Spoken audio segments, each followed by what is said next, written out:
ಅಯ್ಯೋ, ಎಲ್ಲ ನುಚ್ಚು ನೂರಾಗೋಯ್ತು. ರೀ ಸುಮ್ಮನೆ ಇರ್ರಿ, ನನ್ನ ಮಗ ಸೋತಿಲ್ಲ, ಅವ್ನು ಸೋಲೋದಿಲ್ಲ. ನನ್ನ ಮನ್ಸು ಹೇಳ್ತಾ ಇದೆ ಅವ್ನು ಸೋತಿಲ್ಲ. ಇನ್ನೊಂದ್ಸಲಿ ನೋಡಕ್ ಹೇಳಿ. ಯಾರು ಬಾಲ್ ಕ್ಯಾಚ್ ಹಿಡಿದ್ರೆ ಆಟ ಮುಗಿದಂಗೆಯ. ನಮ್ಗೆ ಬೇಕಾಗಿರೋ ರನ್ನು ಬರ್ಲಿಲ್ವಲ್ಲ. ನಮ್ ಶಿವ ಸೋತೋಗ್ಬಿಟ್ಟ. ನೋಡಿ, ಅದನ್ನ ಮಾತ್ರ ಹೇಳ್ಬೇಡಿ.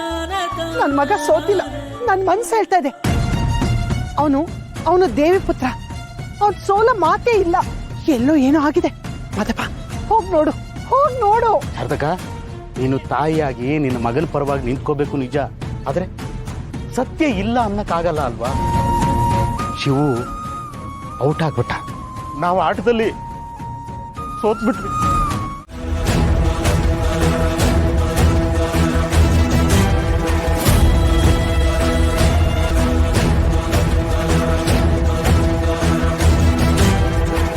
ಶಿವಣ್ಣ ಒಂದ್ ನಿಮಿಷ.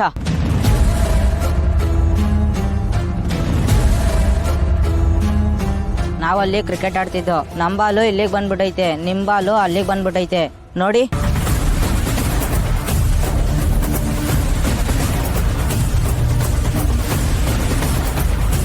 ಏಯ್, ನಿಮ್ ಬಾಲ್ ಎಲ್ಲಿ ಕೊಡ್ರ ಶಿವು?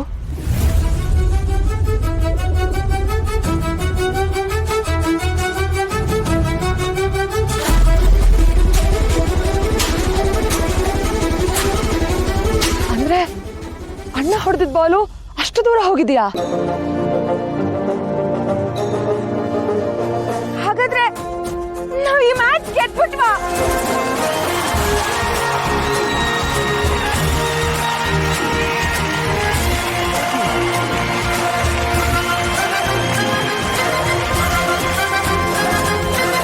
ಅತ್ತೆ 100 ಸಲ ಹೇಳಿದ್ರು ನನ್ ಮಗ ಸೋತಿಲ್ಲ ಅಂತ. ಶಿವು, ಶಾರದಕ್ಕ ಹೇಳ್ದಂಗೆ ಆ ತಾಯಿ ನೀನು ಕೈ ಬಿಡ್ಲಿಲ್ಲ. ಇಡೀ ಜಗತ್ತೇ ನೀನು ಸೋತಿದ್ಯಾ ಅಂದ್ರು ನಿನ್ನ ತಾಯಿ ನಂಬಲಿಲ್ಲ. ಆ ಮಾತು ಸತ್ಯ ಆಗೋಯ್ತು. ಆಟದ ಮೈದಾನ ನಮ್ದಾಗೋಯ್ತು. ಆದ್ರೆ ಅಧ್ಯಕ್ಷ ಸ್ಥಾನ ಬಿಡಂಗಿಲ್ಲ. ಏನ್ ಮ್ಯಾನೇಜರ್ ಸಾಹೇಬ್ರೆ, ಅವತ್ತು ನಾವು ಹಳ್ಳಿ ಐಕ್ಳು ಆಡಿ ಏನ್ ದೇಶ ಪ್ರತಿನಿಧಿಸ್ಬಿಡ್ತೀವ ಅಂತ ಕೇಳಿದ್ರಲ್ಲ, ನೋಡಿದ್ರ? ಅವತ್ತು ಸುರಾಗಿ ಸವಾಲು, ಇವತ್ತು ಅನುಭವನೇ ಇಲ್ದಿರೋ ನಾವುಗಳು ಆಟೊಂದು ಅನುಭವ ಇಲ್ವೋ ಈ ತಂಡ ಜೊತೆ ಆಡಿ ಅವ್ರನ್ನ ಸೋಲ್ಸಂಗಾಯ್ತು.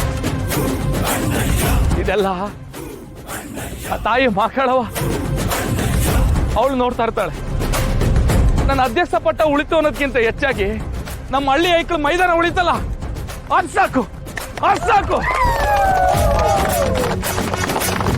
ನೀನ್ ಇಷ್ಟೆಲ್ಲ ಸ್ವೀಟ್ ಆಗಿ ಮಾತಾಡ್ಬೇಡ ಮಾವ. ಅವತ್ತಷ್ಟೆಲ್ಲ ಅಹಂಕಾರದಲ್ಲಿ ಮಾತಾಡ್ ಹೋದ್ರಲ್ಲ, ಇಂಥವ್ರಿಗೆ ಉತ್ತರ ಕೊಡದೆ ಹೋಗೋದು ನಮ್ಮಂತ ಹೆಣ್ಮಕ್ಳ ಲಕ್ಷಣ ಅಲ್ಲ. ಏನ್ರಿ ಮ್ಯಾನೇಜರ್ ಸಾಹೇಬ್ರೆ, ಇಂಥ ತೀರ್ಥ ಕ್ಷೇತ್ರದಲ್ಲಿ ಕಸ ಹಾಕಿ ಮಕ್ಳಾಟಾಡೋ ಮೈದಾನನ ಕಿತ್ಕೊಂಡು ಹೋಗೋದಕ್ಕೆ ಬಂದ್ರಲ್ಲ. ಇವತ್ತು ಕಿತ್ಕೊಂಡಿರೋದು ನಾವು. ನಿಮ್ಮ ಮರ್ಯಾದೆನ, ನಿಮ್ಮ ಅಹಂಕಾರನ, ನಿಮ್ಮ ದುಡ್ಡಿನ ದರ್ಪನ. ಇಲ್ಲಿ ನೀವು ನಿಮ್ಮ ಟೀಮ್ ತಿರುಗಿ ನೋಡದೆ ಹೋಗ್ತಾ ಇರ್ಬೇಕು. ಹೋಗ್ತಾ ಇರಿ. ಅಕ್ಕ, ನಿಮ್ಮವ್ವ ಇದ್ಯಾಕವ್ವ ಬ್ಯಾಕ್ ಗ್ರೌಂಡ್ ಇಂದ ಬರ್ತಾ ಇದೀಯೇ? ಸೀನಾ, ನನ್ನ ಕಂದನೆ, ಚಿನ್ನ ಬಂಗಾರಿಯೇ. ಅವ್ವ, ಏನಾಗೈತವ್ವ? ಚಿಂಗಮ್ನ ಆಗದಾಗ ನಾಲ್ಗೆ ನುಲ್ದಾಡ್ದಂಗೆ ನಿನ್ನ ನಾಲ್ಗೆನ ನುಲ್ಕೊಂಡು ಬಾಯಿಗೆ ಬಂದಂಗೆ ಬೋಯ್ತಾ ಇದ್ದೆ. ಇವತ್ತು ನೋಡಿದ್ರೆ ಚಿನ್ನೆ ಬಂಗಾರಿಯೇ ಅಂತಿದ್ಯೆ. ಏನ್ ವಿಷಯ? ನಾನು ನಿಮ್ಮವ್ವಕಲ್ಲ. ಅಯ್ಯೋ, ಈ ಮ್ಯಾಟ್ರು ನನಗೆ ತುಂಬಾ ವರ್ಷದಿಂದಲೇ ಗೊತ್ತು. ಬೇರೆ ಏನಾದ್ರೂ ಟ್ವಿಸ್ಟ್ ಇಟ್ಟಿದ್ರೆ ಹೇಳು, ಕೇಳಿಸ್ಕೊತೀನಿ. ಸೀನಾ, ಜಿಮ್ ಸೀನಾ, ಶ್ರೀನಿವಾಸ. ಅಯ್ಯೋ, ಈ ಎಲ್ಲಾನು ನನ್ನ ಹೆಸರೇ ಕಣವ. ಅದಕ್ಕೆ ಮತ್ತೆ ಕರಿತಿರೋದು ಅಲ್ಲ. ನೀನ್ ಹೇಳು, ಆಗೆಲ್ಲ ನಿಮ್ಮ ಅಪ್ಪಯ್ಯ ನಿಂಗೆ ಹೆಂಗ್ ಹೊಡಿತಿದ್ದ? ಅಯ್ಯೋ, ಕಾಲಲ್ಲಿರೋದನ್ನ ಕೈಗೆ ತಕೊಂಡು ನಾಯಿ ಹೊಡೆದಂಗೆ ಹೊಡಿತಾ ಇದ್ದ. ಮೊಟ್ಟೆ ಜಾಸ್ತಿ ತಿಂದ್ರು ಕಷ್ಟ, ಅನ್ನ ಕಮ್ಮಿ ತಿಂದ್ರು ಕಷ್ಟ. ಅಲ್ವಾ ಅಲ್ವಾ? ಆಗೆಲ್ಲ ನಿಮ್ಮ ಅಪ್ಪಂಗೆ ಗೊತ್ತಾಗ್ದಂಗೆ ಒಂದೊಳಿಕ್ ಮೊಟ್ಟೆ ಇಟ್ಟು ನಿಂಗೆ ಔಸ್ ಕೊಟ್ಟವ್ರು ಯಾರು? ಮಮ್ಮಿ. ನಿಮ್ಮಪ್ಪ ಮಂಡಿಗಂಟ ಶೂ ಹಾಕೊಳ್ಳೋರಲ್ಲ, ಅದನ್ನ ಕತ್ಕೊಂಡೋಗಿ ಅರಾಕೊಂಡ್ ಬಂದಿದ್ದಲ್ಲ, ಅವ ಕಂಬು ಕೊಟ್ಟು ಹೊಡಿಯುವಾಗ ಕಾಪಾಡಿದ್ಯಾರು? ತಾಯಿ. ನಿಮ್ಮಪ್ಪ ನಿಂಗೆ ಹೊಡಿತಿದ್ರು ಅಂತವ ಅವ್ರ ಜೋಬಳಿಗೆ ಸಕ್ಕರೆ ತುಂಬಿ ಇರುವೆ ಮುತ್ಕೊಂಡಂಗ್ ಮಾಡಿದ್ದಲ್ಲ, ಆಗ ಮೆಣಸಿನ್ಕಾಯಿ ಘಾಟ್ ಹಾಕಿ ಉಲ್ಟುಲ್ಟ ನೇತಾಕಿದ್ರಲ್ಲ, ಆಗ ನಿನ್ ಕಾಪಾಡ್ದವ್ರು ಯಾರು? ನಾನು ಕಲಾ.